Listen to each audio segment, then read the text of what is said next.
Okay, I'm going to call the Newport City Council meeting to order for Monday, June 21st, 2021. I just muted Jess. Squealing. 6:30 p.m. City Council room. All members of the council are present in the council room this evening. Others present include Jim Johnson, our clerk treasurer, and Laura Dogan, the city manager. The second item on the agenda is to approve the minutes of June 7th, 2021. I move to approve minutes of June 7, 2021. Motion made by Mr. Vashon to approve the minutes of June 7th. Is there a second? Second. Seconded by Mr. Wilson. Discussion on the minutes. Hearing none. All those in favor say aye. Aye. Opposed? Ayes have it. Motion carries.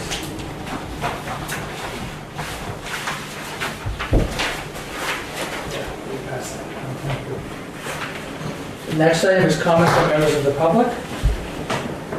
Nobody has signed up, so we'll move on. The next item is request for amended coin drop date for the rec department. And Jess, you're up. She muted. All right, how's my sound now? Much better. I unmuted you too, so much better. Thank you.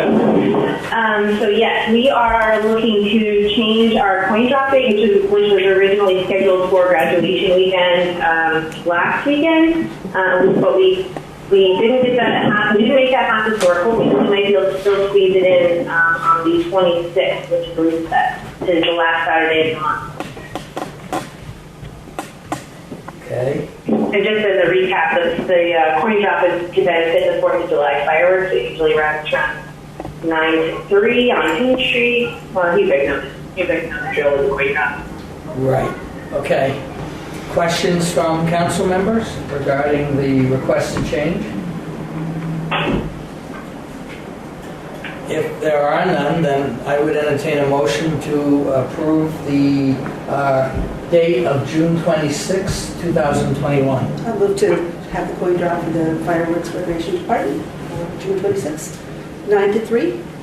Motion made by Ms. Pedersen. Is there a second? Second.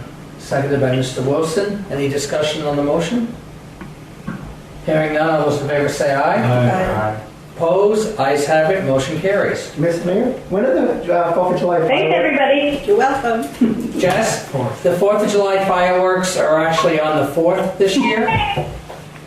They're always on the 4th. Yeah, we always have them no matter what day of the week it is. They're at 9:30 on July 4th. Okay, Sunday. okay, thank you.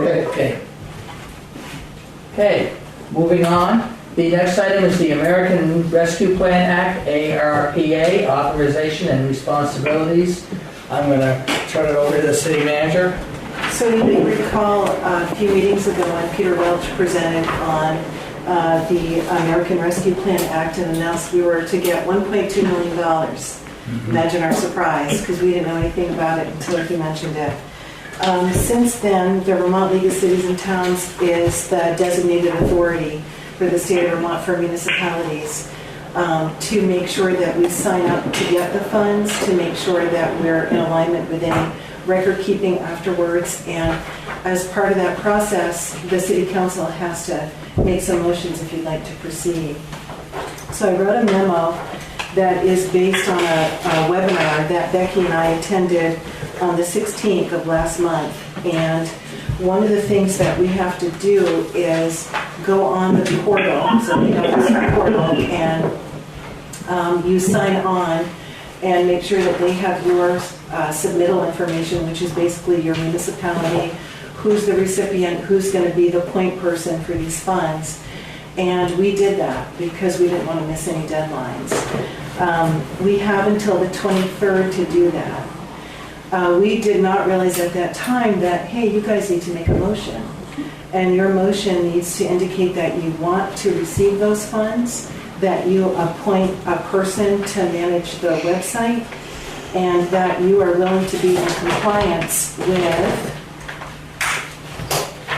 and it's on the back of the motion that you're willing to be in compliance with the U.S. Department of Treasury Coronavirus Local Fiscal Recovery Fund award terms and conditions, as well as the assurances of compliance with the civil rights requirements, which is Title VI of the Civil Rights Act of 1964.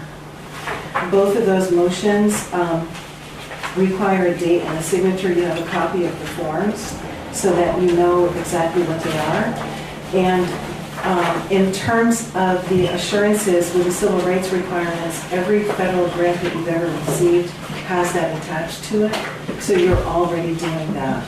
One of the things that the webinar indicated is that they might make some changes as we go through this process, and when they do, I'll come back to the board, obviously, with a request for an amendment on whatever those terms and conditions would be.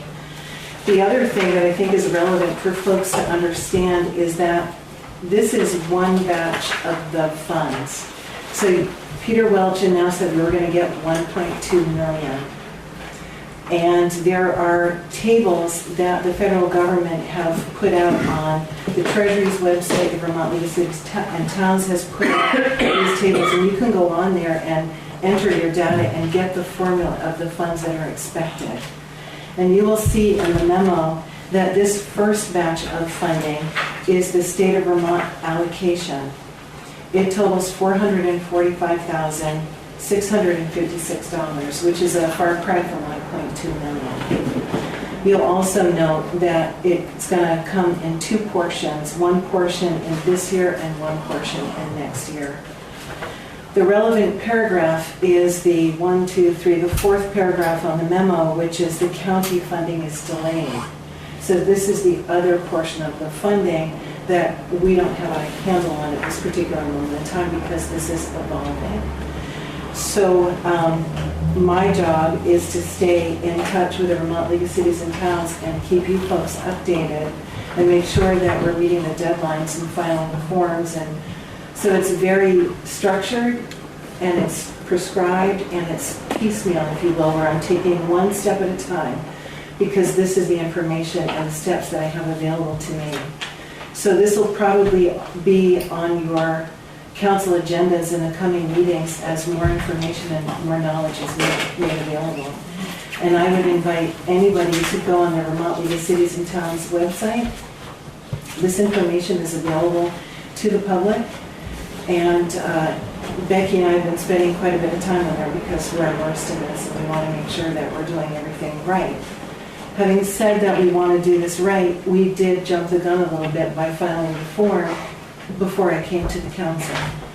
So I do want to have the minutes reflect whatever motion that you make tonight, and those forms will be kept as part of our record. We'll have the agenda as part of the record, as well as whatever motion that you make, plus the forms that are associated with it.